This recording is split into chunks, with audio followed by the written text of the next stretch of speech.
Marketing equals manipulation നമ്മുടെ നാട്ടിൽ വലിയൊരു പ്രശ്നമാണ്. നമ്മൾ മാർക്കറ്റ് ചെയ്യുന്നുണ്ടെങ്കിൽ ഈ മാർക്കറ്റിംഗിന് വേണ്ടി ചെയ്യുന്നതല്ലേ ചോദിക്കാറില്ലേ?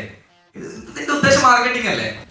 കാരണം മാർക്കറ്റിംഗ് വലിയെന്തോ തട്ടിപ്പാണ്, ചെയ്യുന്ന വലിയെന്തോ സംഭവമാണ്, തെറ്റിദ്ധരിപ്പിക്കുന്ന ഒരു കാര്യമാണ് മാർക്കറ്റിംഗ് എന്നുള്ളൊരു ധാരണയുണ്ട്.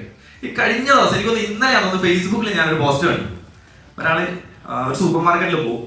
സൂപ്പർ മാർക്കറ്റിൽ കുറെ ഇത് വെച്ചിട്ടുണ്ട്, സോപ്പിന്റെ ഓഫർ വെച്ചിട്ട്. കണ്ടിരുന്ന ആരെങ്കിലും വീഡിയോ കണ്ടിട്ടില്ലേ?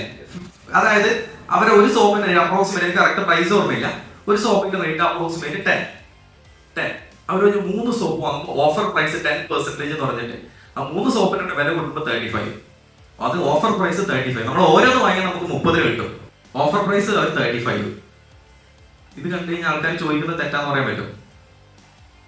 ഇല്ലല്ലോ. മാർക്കറ്റിംഗ് എന്നുള്ളത് മാനിപ്പുലേഷൻ ആണെന്ന് അവർ പറയില്ലേ?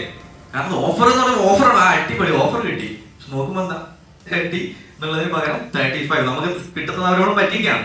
പക്ഷെ ഈ മാർക്കറ്റിംഗിനെ മിസ്യൂസ് ചെയ്യുന്ന ഒരുപാട് ആൾക്കാരുണ്ട്. എനിക്ക് സെഷൻ തുടങ്ങുന്ന സമയത്ത് പറയേണ്ടത്, നിങ്ങൾ ഓണ്ടർപ്രണർ ആവുന്നുണ്ടെങ്കിലും ഇനി ആസ്പിറന്റ് ആണെങ്കിലും ആദ്യം വേണ്ടത് എത്തിക്സ് ആണ്.